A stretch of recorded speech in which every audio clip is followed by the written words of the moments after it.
لقد آتينا لقمان الحكمة أن اشكر لله আমি লোকমানকে হিকমত দান করেছি আর বলেছি আনিশকুর লিল্লাহ লোকমান তুমি তোমার আল্লাহর কৃতজ্ঞতা আদায় করো সুবহানাল্লাহ পড়ে সুবহানাল্লাহ আলহামদুলিল্লাহ লা ইলাহা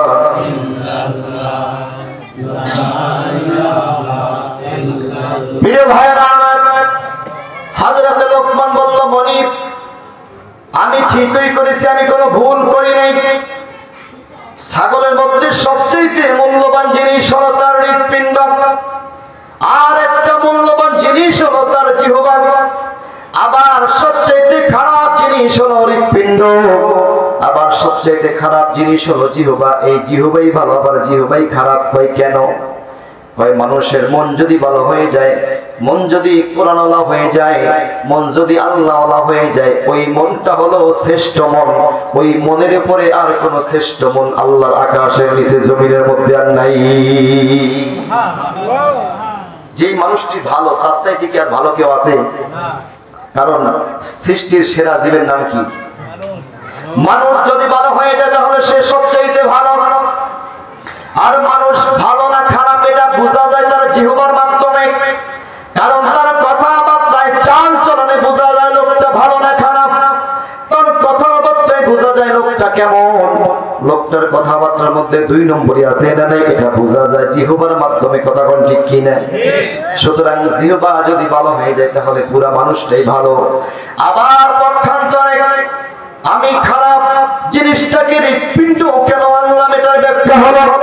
লোকটার মনটা যদি ভালো হয়ে যায় লোকটা যদি কোরআন থেকে আলাদা হয়ে যায় আল্লাহকে চিনা থেকে যদি আলাদা হয়ে যায়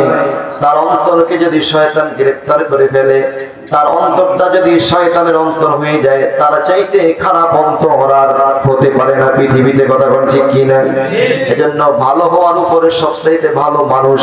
খারাপ হলে সবচাইতে খারাপ মানুষ এইজন্য রব্বুল আলামিন বললেন উলাইকা কাল আনআমি বাল হুম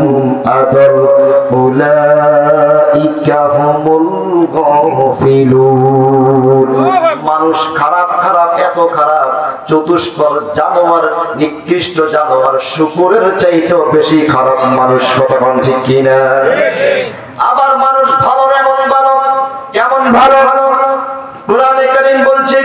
ওয়ালাকাদ কাররামনা বনি আদম বনি আদমের মর্যাদা সবচেয়ে বেশি বাড়িয়ে দিয়েছি কারণ কি কারণ হলো আমি আল্লাহ যে জান্নাত তৈরি করেছি আটটা জান্নাত জান্নাতের আটটা দরজা কি তৈরি করেছি যতক্ষণ পর্যন্ত মানুষ জান্নাতে না ঢুকবে ততক্ষণ পর্যন্ত অন্য কোনো কিছু জান্নাতের মধ্যে ঢুকবে না এজন্য মানুষ যদি ভালো হয় সবচাইতে ভালো সবচাইতে মর্যাদাবান মানুষ জোরে বলুন সুবহানাল্লাহ হযরত লোকমান আল্লাহ পাক তাকে হিকমত দান করেছিলেন আল্লাহ পাক হিকমত দান করে তাকে নির্দেশনা দিলেন ولقد آتينا لقمان الحكمة أن اشكر لله ومن يشكر فإنما يشكر لنفسه আল্লাহ পাক বললেন লোকমান রে যদি কেউ আল্লাহর উপর শুকরিয়া আদায় করে সে যেন আল্লাহর জন্য করলো না সে যেন নিজের জন্যই শুকরিয়া আদায় করলো শুকরিয়া আদায় কিন্তু করলে আল্লাহর কোনো লাভ নেই আল্লাহর লাভ আছে নাকি শুকরিয়া আদায় বলতে আপনি মনে করেন আগে গরিব ছিলেন এখন সচ্ছল হয়েছেন আপনি যদি বলেন আল্লাহ আমাকে দিয়েছে আল্লাহকে বেশি বেশি করে সিজদা দেব আল্লাহর উপরে আমি রাজি খুশি থেকে নফল রোজা রাখবো নফল নামাজ পড়বো দান সদকা করবো ইসলামের সমস্ত ভালো ভালো কাজগুলি করব এর দ্বারা কি আল্লাহর লাভ না আপনার লাভ আমাদের লাভ আল্লাহর কোনো লাভ লাভ আছে নাকি লাভ ক্ষতি আছে নাকি আল্লাহ পাক সেই কথাই বলছে ওমাইয়াশকুরু ফাইন্নামা ইয়াশকুরু লিনাফসি যদি সে শুকরিয়া আদায় করে যদি তুমি শুকরিয়া আদায় করো তোমার লাভ কি লাভ তুমি গরিব ছিলে দুর্বল ছিলে এখন সবল হয়েছে শুকরিয়া আদায় করে আমি আল্লাহকে তুমি সিজদা দেওয়া আরম্ভ করে দিলে ইসলামের ভালো ভালো কাজগুলি তুমি করতে লাগলে তুমি কোরআনের রাজনীতি করে ইসলাম কায়েম করার জন্য জমিনের মধ্যে ঝাঁপিয়ে পড়লে এজন্য তোমার লাভ কি লাভ সেটা শুনে নাও। লা খাউফুন আলাইহিম ওয়ালা হুম ইয়াহজানুন। ওই কবরে তোমার কোনো চিন্তা নাই, তোমার কোনো ভাবনা নাই, কোনো ভয় নাই। বিনা ভয়, বিনা বাধায়, বিনা ভাবনায় তুমি আমি আল্লাহর জান্নাতে চলে যেতে পারবে, তোমারই লাভ হবে, লাভ তোমারই। এজন্য শুকরিয়া আদায় করলে আমারই লাভ। শুকরিয়া আদায় করে যদি আল্লাহর ইবাদত বন্দেগী বেশি বেশি করে করি, নেকি আমার আমলনামায় জমা হবে। কথা বল ঠিক কি না? কোরআনে কারীম বলছে পক্ষান্তরে ومن كفر فإن الله غني حميد। যদি কেউ কুফরি করে তার মানে কি? তার মানে হলো যদি আমি আল্লাহর বিধিবিধান ছেড়ে দেয়, নামাজ ছেড়ে দেয়,